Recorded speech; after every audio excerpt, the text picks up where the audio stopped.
It's time for patch 11.15 and there are some exciting news ahead of us. And some not so riveting ones. But there's even a secret buff hidden in these notes. But don't worry, we've been doing all the digging and we're ready to share. Let's start with all the boring stuff. The teeny nerfs, the placebo buffs, all of that stuff. On this list we have some champions that are easily glossed over and won't be affected by the changes that much. Aurelion Sol, Annie, Rel, Thresh, those are the champions that are receiving some minor adjustments. They don't really matter, so let's just leave them over here.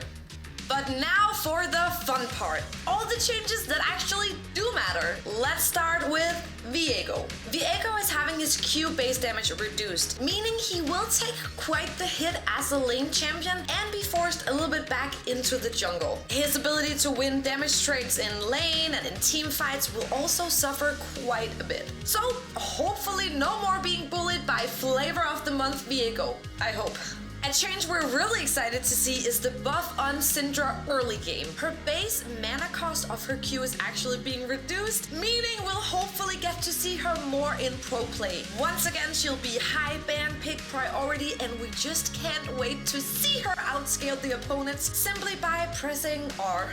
Cannon is a champion that's been quite inconsistent for a while, so we're really excited to see Riot finally buffing our favorite little ninja Pikachu. The damage on his Q has been increased quite a bit, making Cannon ready for that final comeback.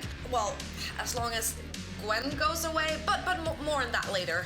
And then there's what I consider the best change, especially for me as a mid laner. It is the nerf on Silas. Silas is finally getting the healing on his W decreased, meaning that maybe you can actually kill him now.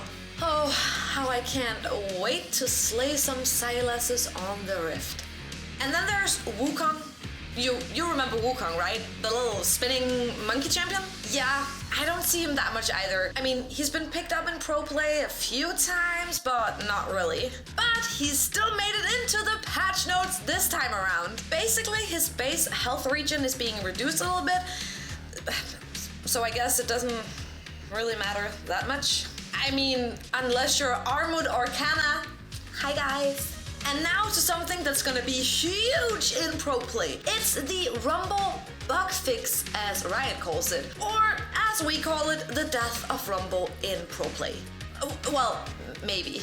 Rumble might not be entirely dead, but these bug fixes applied to him can really change how he's gonna be played at the highest level. His heat bar now starts decaying consistently after 4 seconds, and he can no longer buffer spells quickly when being almost overheated. Since he's dealing less damage now, especially at early levels, we can expect Rumble in the jungle to change quite a bit. And we're saving the best for last with these hidden buffs we've been talking about, and it all comes down to Hullbreaker and a significant nerf on Gwen. With Gwen's attack speed nerfed and the buff on Hullbreaker, a lot of the split pushers are suddenly becoming viable top lane again. Camille used to struggle a lot in lane against Gwen, but now she might be able to actually outduel her and come back into meta. Jaxon Fiora also used to work pretty well against Gwen, but now they'll be able to shred her to pieces faster than a LeBlanc can burst down your AD carry.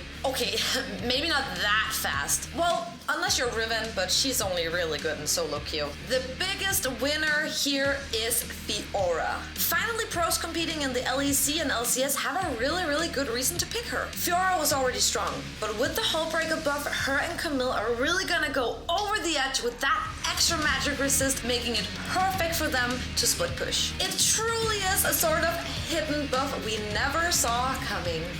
And that's it for the Jaxon patch note review. Good luck and have fun on the Rift Summoners, and may your games be forever free of inters.